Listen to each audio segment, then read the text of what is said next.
नमस्कार मित्रों। हम सभी जानते हैं कि आर्यभट्ट भारतीय वैज्ञानिक परंपरा में एक बहुत ही बड़ी हस्ती रहे हैं।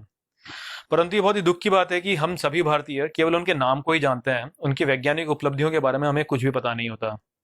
अब जो आर्यभट्ट है, उनकी वैज्ञानिक उपलब्धियां इतनी विस्तृत हैं कि उनकी व्याख्या करना केवल एक 10 मिनट के वीडियो में तो जो है संभव नहीं है। तो इसलिए आज के वीडियो में मैं आपको केवल उनके व्यक्तिगत जीवन के बारे में बताऊंगा और फिर भविष्य के वीडियोस में मैं आपको उनकी वैज्ञानिक उपलब्धियों के बारे में बताऊंगा।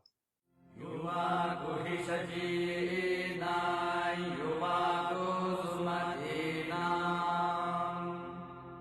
भूया बाबा जदावना।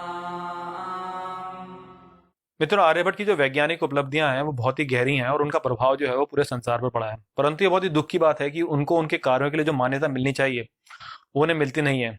और इसका मुख्य कारण ये है कि आज के समय में पश्चिमी देशों का जो है विज्ञान और गणित पर इतना वर्चस्व है कि उसके चलते जो दूसरी सभ्यताएं हैं उनके वैज्ञानिकों के जो कार्य हैं उन पर ध्यान नहीं दिया जाता। परंतु यहाँ हम केवल जो है पश्चिमी देशों को दोष नहीं दे सकते, दोष हमारा स्वयं का भी है कि हम स्वयं भी जो है उनके कार्यों पर ध्यान नहीं देते। अब जैसे पश्चिमी देशों में जो है ज्योमेट्री के पिता को बोला जाता है यूक्लिड, उसी प्रकार से हमें जो है ट्रिग्नोमेट्री के पिता को बोलना चाहिए आर्यभट्ट, क्योंकि आर्यभट्ट ही हैं जिन्होंने की जो है त्रिकोणमिति के जो फंडामेंटल सिद्धांत हैं उनको दिया था। परंतु जब भी हम कभी जो है पुस्तकें पढ़ते हैं ट्रिग्नोमेट्री से रिलेटेड हमारे स्कूलों में, तो हमें कभी भी ये नहीं बताया जाता कि इसमें जो योगदान आर्यभट्ट का है वो कितना गहरा है। तो यहाँ पे जो है दोष केवल पश्चिमी देशों का नहीं है, दोष हमारा भी है।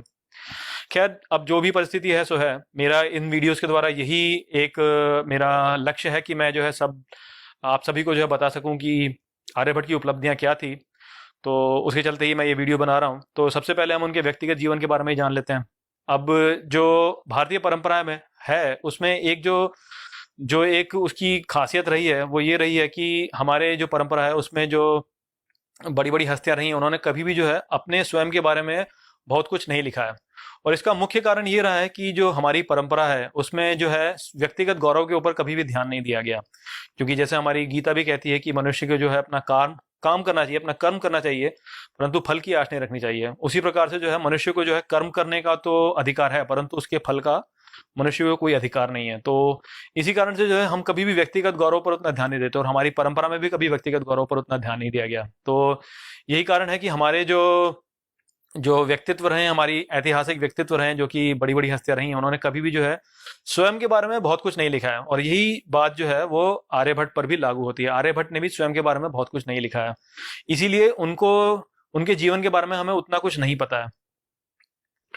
परंतु एक बात जो सभी भारतीयों को पता होनी चाहिए वो ये है कि हमारे भारतीय परंपरा में केवल एक आर्यभट्ट नहीं है, परंतु दो आर्यभट्ट तो हैं ही हैं, और हो सकता है कि तीन आर्यभट्ट भी रहे हों।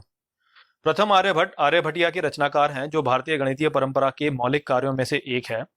दूसरे आर्यभट्ट आर्यभट्टिया की रचना के लगभग 5 से 6 सदियों के पश्चात के समय के हैं और महाआर्य सिद्धांत के लेखक हैं। ये जो दूसरे आर्यभट्ट हैं वो भारतीय गणित परंपरा में एक अपेक्षाकृत साधारण व्यक्ति हैं, क्योंकि उनका कार्य महाआर्य सिद्धांत एक आधारभूत कार्य नहीं है, किंतु पहले के कार्यों पर केवल एक टिप्पणी है।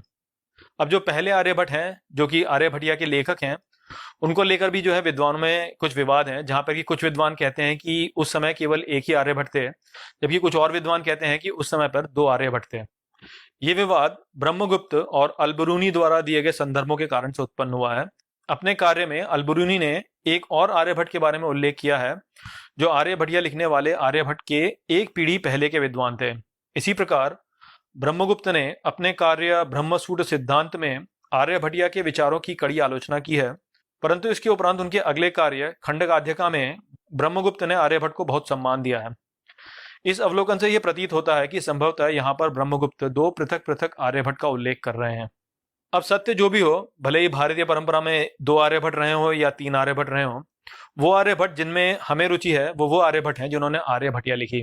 तो चलिए उनके जीवन पर एक दृष्टि डालते हैं। आर्यभट्टिया में आर्यभट्ट उल्लेख करते हैं कि वे कलयुग के 3600वें वर्ष में 23 वर्ष की आयु के थे। अब जैसा कि हम जानते हैं कि कलयुग 1301 बीसीई में आरंभ हुआ था, जिससे हमें ये पता चलता है कि आर्यभट्ट सन 499 में 23 वर्ष के थे। इस कथन के आधार पर हम यह कह सकते हैं कि आर्यभट्ट का जन्म सन 476 में हुआ था।